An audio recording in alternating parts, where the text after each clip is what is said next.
Hello बच्चों, कैसे हैं आप सब। सो गाइस, हम लोग कर रहे थे business studies chapter 3 business environment.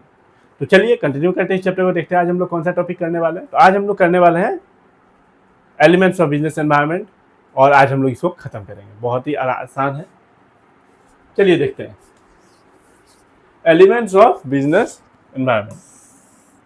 Okay, तो कितने एलिमेंट्स हैं? 5। तो देखते हैं। Business environment consist of external force which are directly और इनडायरेक्टली। ये बार बार एक ही चीज आ रहा है। ओके, जनरल एनवायरनमेंट और स्पेसिफिक तो मैंने पढ़ा दिया था। ओके, सीधे आते हैं एनवायरनमेंट में।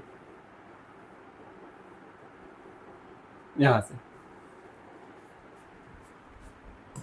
Economic environment. ओके, तो इस पे बाद में आएंगे। इकोनॉमिक एनवायरनमेंट मतलब इसके अंदर क्या क्या है? Demonetisation, GST, per capita income मान लो इंक्रीज हो गया, लोग खर्चा ज़्यादा करेंगे, ये समझ लो। तो ये सब चीज़ें जो पैसे से रिलेटेड चीज़ें हैं ना, वो सब इकोनॉमिक एनवायरनमेंट में आता है। ओके, तो चलिए देखते हैं। Economic environment refers to all those forces that are economic impact, ये समझ लो, ऑन द बिजनेस एक्टिविटी, जो पैसे से रिलेटेड इम्पैक्ट करता है। इंटरेस्ट रेट बढ़ गया, आरबीआई ने इंटरेस्ट रेट बढ़ाया, तो उस हिसाब से हमारे जो बैंक्स है वो भी कमर्शियल बैंक, उसने इंटरेस्ट रेट बढ़ा दिया। ये समझो, अब मान लो इंटरेस्ट रेट बहुत कम हो गया, कुछ भी हो सकता है। देखो, ऐसा नहीं है कि कुछ बढ़ ही रहा है, कम भी, अगर कोई चीज कम हो रहा है सब इकोनॉमिक एनवायरनमेंट में ही आएगा।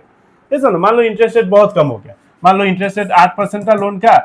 ओके, कार पे मान लो कार लेने गया, लोन पहले, अब 1 साल पहले गए थे 8% या 10% मान लो बोल रहा था, अब बोल रहा है हम 5% करेंगे। एक एग्जाम्पल दे रहा हूँ, ठीक है। तो लोग तो पूरा कार खरीदेंगे, है कि नहीं? लोग बोलेंगे अरे वाह, ये तो मस्त है, डाउन पेमेंट थोड़ा करो, और इंटरेस्ट रेट तो एकदम कम हो गया। तो कुछ भी हो सकता है, इन्फ्लेशन रेट बढ़ गया, ऐसा है कि नहीं? Change in disposable income of the people, लोग खर्चा ज़्यादा करने लग गए, पैसा आ गया जेब में। Stock market indexes, stock market में अफरा तफरी मची हुई है। And value of rupees of some of the economic factor that can affect the management. अब रुपीज का वैल्यू घट रहा है, बढ़ रहा है, ये समझ, देख ही रहे हो अभी कितना कैसे हो रहा है हम लोग का देश में। ओके, तो ये सब क्या आएगा? ये सब इकोनॉमिक एनवायरनमेंट के अंदर में आएगा। ओके, ईच ऑफ द, और आप क्या बोलते हैं, मैं जब यहाँ से साइड होकर पढ़ाता हूँ तो आप जरूर स्क्रीनशॉट ले लेना। ओके, ईच ऑफ द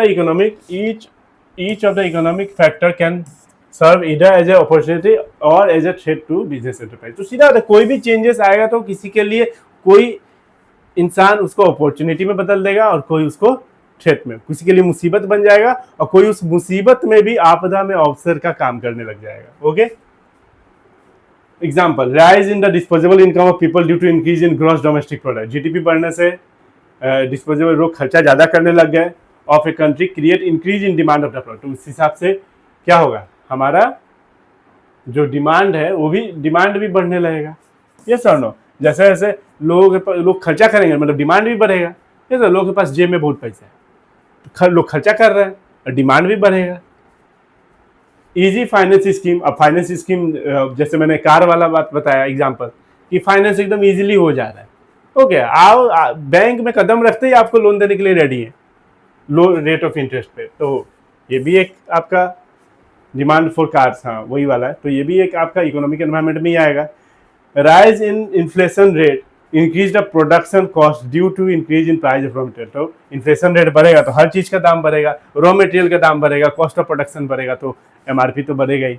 ये सब, तो ये सब है, बहुत ही आसान, बहुत ही आसान। तो आप एग्जाम्पल के साथ समझोगे तो हर चीज़ आसान ही लगेगा। सोशल एनवायरनमेंट, अब सोशल एनवायरनमेंट, सोसाइटी को लेख के भी चलना है। जैसे ही दिवाली आती है, ये सुनो, तो हम क्या होता है, जितना भी कपड़ा का दुकान है सेल इंक्रीज हो जाता है। ओके, स्वीट्स का दुकान में सेल इंक्रीज हो जाता है। ईद आती है, कपड़ा का दुकान में सेल इंक्रीज, स्वीट्स का दुकान में सेल इंक्रीज। तो ये सोशल एनवायरनमेंट है। आपको उस हिसाब से, आप जिस सोसाइटी में रहते हो उसको भी ध्यान में रख के उसका कस्टम, उसका जो प्रीफरेंस है, कस्टमर का जो टेस्ट है, उस हिसाब से आप काम करोगे ना, है कि नहीं? आप कश्मीर में बिजनेस कर रहे हो, उसका अलग हिसाब होगा बिजनेस करने का। आप केरला में बिजनेस करोगे, उसका अलग होगा। आप गुजरात में बिजनेस करोगे, उसका अलग होगा। आप दिल्ली में करोगे, उसका अलग होगा। ये सर नो। तो social environment represent the custom and tradition, value, culture, social trends, belief, no norms and ethics of the society in which business enterprise operate. Okay, तो हर चीज़ कस्टमर्स का tradition, values, culture, social trend, हर चीज़ आपका क्या है business environment, social environment के अंदर आता है। एग्जाम्पल से समझते हैं। एग्जाम्पल क्या है? For example celebration of festival like Diwali, Eid, Christmas, Guru Parv etcetera provide significant financial opportunity for greeting card company, sweet shop, gift shop, ये सब ये लोग का क्या होता है, सेल इंक्रीज हो जाता है। ओके, फिर आगे बढ़ते हैं। Technological environment. अब टेक्नोलॉजिकल एनवायरनमेंट से क्या समझ में आ रहा है? टेक्नोलॉजी, ये समझो सीआरटी मॉनिटर एलईडी और एलसीडी मॉनिटर में बदल गए। मोबाइल में हर दिन अपडेट आ रहा है, तो एक को देख के बाकी सब भी अपडेट करें। कोई अगर एक फर्स्ट मूवर, तो एक ना एक को तो होना ही है, वो आप हो चाहे कोई हो, कोई एक तो जीतेगा ही। ओके, लेकिन उसके पीछे पीछे बाकी लोग भी दौड़ जाते हैं। ये समझो, तो टेक्नोलॉजी में तो आए दिन हर दिन चेंजेस एक आ जा रहा है। ये समझो, तो technology environment includes force relating to scientific improvement and innovation which provide new way of producing goods and service। हाँ, कुछ नया तरीका ढूंढ लिया प्रोडक्शन करने का, कुछ भी कोई भी चीज़ में चेंज आ सकता है। ऐसा नहीं है कि कोई टेक्नोलॉजी में चेंज आ, प्रोसेस आपका आप अगर कोई एक ऐसा प्रोसेस ढूंढ लिए हो जिससे कॉस्ट ऑफ प्रोडक्शन कम लगेगा, तो अच्छा है ना, वो भी एक टेक्नोलॉजी का ही पार्ट आ जाएगा। क्या पता आपका मशीन अच्छा हो, ये सुनो अपग्रेडेड मशीन हो आपका, जिस मशीन से पहले मान लो ये एक मशीन है। ओके, इससे पहले 2000 यूनिट एक दिन में प्रोड्यूस हो जाता था, कोई भी एक चीज मान लो, केक ही मान लो। ओके, तो अब नया मशीन आ गया, ये ज़्यादा प्रोडक्शन दे रहा है, ये समझो मान लो 2500 कर रहा है, कॉस्ट भी कम लग रहा है, तो उस हिसाब से होता है। तो देख लो, एक बार पढ़ लेते हैं। Technological environment include force relating to scientific improvement and innovation, कुछ नया इनोवेशन हो गया। Which provide new way of producing goods, कुछ नया इनोवेशन हो गया कि हम गुड्स कुछ अलग तरीके से प्रोड्यूस कर सकें, goods and service. And new method of technique of operating business, क्या पता नया मेथड निकल आए बिजनेस ऑपरेट करने का।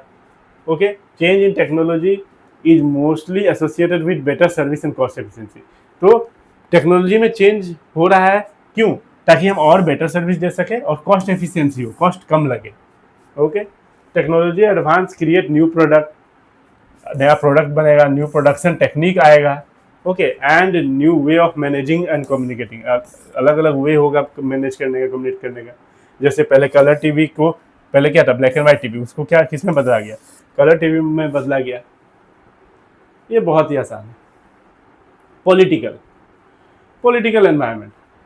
अब जो बिजनेसमैन है, बड़े बड़े बिजनेस टाइकून्स हैं, वो उसी एरिया में, उसी स्टेट में, मैं एक स्टेट का ही एग्जांपल लेता हूँ, उसी स्टेट में या उसी कंट्री में बिजनेस करना चाहेंगे लॉन्ग टर्म के लिए और लाखों करोड़ रुपया लगाएंगे, जहाँ का पॉलिटिकल जो सिस्टम है वो स्टेबल है। ओके, मान लो आज पॉलिटिकल पार्टी ABC, मान लो 2 साल के लिए कुछ और नया पॉलिटिकल पार्टी ज्वाइन कर लिया, फिर इलेक्शन हुआ, फिर 1 साल में चेंज, फिर 3 साल में चेंज, फिर 2 साल में चेंज। तो ऐसे क्या होता है, जो बड़े बिजनेसमैन होते हैं वो मतलब क्या है, वो डरते हैं या फिर वो सोचते हैं कि पैसा फंस जाएगा या जो भी है, तो उस हिसाब से कोई इन्वेस्ट नहीं करना चाहता है। ओके, तो पॉलिटिकल एनवायरनमेंट इंक्लूड स्टेबल होना जरूरी है कि हाँ ये पॉलिटिकल पार्टी स्टेबल है, 5 साल 10 साल से है और आगे भी रहेगा, तो उस हिसाब से लोग बिना सोचे समझे जो बड़े बड़े बिजनेसमैन होते हैं वो निवेश करते हैं। तो the political environment includes political condition such as general stability and peace in the country and specific attitude that elected government representative hold towards business. Political factor play a major role in shaping the environment. बहुत major role play करते ही हैं। yes or no? In which business firm operate, अगर business एक operate हो रहा है, बहुत बड़े बड़े इंडस्ट्री है, अब नया पॉलिटिकल पार्टी आएंगे, नया GST का चालू, फिर अलग आएगा तो अलग उसका रूल्स एंड रेगुलेशन पॉलिसी अलग अलग चालू, तो उस हिसाब से चलता रहता है। तो stable government build up confidence, एक स्टेबल गवर्नमेंट अगर रहता है तो कॉन्फिडेंस आता है बिजनेसमैन में कि हाँ मैं यहाँ इन्वेस्ट करूँगा तो मेरा पैसा नहीं डूबेगा। ओके, तो ये बहुत ज़रूरी है, स्टेबल होना बहुत ज़रूरी है political environment. There may be uncertainty of business activities due to political unrest and threat of law and order. तो जिस तरीके से लॉ एंड ऑर्डर बदल जा रहा है मतलब हर एक साल, तो कितना वो कागज़ पत्र में ध्यान देगा या बिजनेस करेगा। ओके, तो ये सब चीज़ बहुत डिपेंड करता है। तो पॉलिटिकल एनवायरनमेंट बहुत ज़रूरी है। पॉलिटिकल एनवायरनमेंट अगर स्टेबल है, अगर स्टेबल है पॉलिटिकल एनवायरनमेंट, तब जाके कॉन्फिडेंस आता है कि हाँ मैं यहाँ पे लाखों करोड़ों रुपया लगा दूंगा ना तो मेरा पैसा नहीं डूबेगा, बिजनेस आराम से स्मूथली चलता रहेगा। Legal environment, the management of business enterprise has to obey the law of land. तो बिजनेसमैन को क्या है, बिजनेस एंटरप्राइज को कुछ रूल्स एंड रेगुलेशन फॉलो करके बिजनेस करना होता है। ओके, पता चला कि बिना रूल्स एंड रेगुलेशन फॉलो किए आप बिजनेस किए जा रहे हो, पैसा छापे जा रहे हो, ऐसा नहीं है। अच्छे से टैक्स दो, हाँ, अच्छे रॉ मटेरियल का यूज़ होना चाहिए ताकि प्रोडक्ट अच्छा बने, डुप्लीकेट ना हो। अच्छा, मान लो आपका जैसे मान लो जो मशीनरी है वो आपका अपग्रेडेड होना चाहिए। पता चला आपका फैक्ट्री है बहुत बड़ा, धुआं धुआं कर दिए, पूरा इलाका धुआं धुआं हो रखा है, ऐसा नहीं होना चाहिए। Okay, it is essential for every business enterprise to have adequate knowledge of rules and, हाँ, सबको नॉलेज होना चाहिए रूल्स एंड रेगुलेशन क्या है, हमारा लॉ एंड ऑर्डर क्या बोल रहा है, उस हिसाब से आपको बिजनेस चलाना है। एक रूल होता है कोई भी बिजनेस करने। अब मान लो मेडिकल शॉप खोलना है आपको, ओके, फार्मेसी, उसके लिए आपको लाइसेंस लेना होगा पहले, आप ऐसे ही खोल के नहीं बैठ सकते, यस और नो। तो उसका भी एक लीगल तरीका है। तो legal environment refers to framework of laws and various legislation within which business transaction are to take place. Okay, कुछ फ्रेमवर्क ऑफ लॉज है, कुछ फ्रेमवर्क है, लेजिस्लेशन है जो हमारे बिजनेस के अंदर, उसी हिसाब से हमें बिजनेस का ट्रांजेक्शन करना है। और क्या है इसमें, जो ऑर्डर कहाँ से बन के आते हैं, पार्लियामेंट से। It consist of legislation that have been passed by the parliament. जो भी लॉ एंड ऑर्डर इशू वगैरह बनते हैं पार्लियामेंट से बनते हैं, कोर्ट से बनते हैं और स्टेट लेजिस्लेचर से बनते हैं। Okay, example, legal policies relating to license and foreign policies का लाइसेंस, लीगल लाइसेंस, कोई बिजनेस में लाइसेंस आपको कोई किया, हर बिजनेस में लाइसेंस लेना है आपको। फैक्ट्री आप लगाने जा रहे हो, लाइसेंस बिना लिए कैसे लगाओगे। Statutory warning essential to be printed on लेवल, for example packet of cigarette के पैकेट पे आपको लेवल लगाना होगा। कौन सा लेवल, smoking is injurious to health. Okay, तो उस तरीके से आपको करना है। और है नहीं क्या, तो आई होप आपको समझ में आ गया होगा। कितने एलिमेंट्स हैं, 5 है।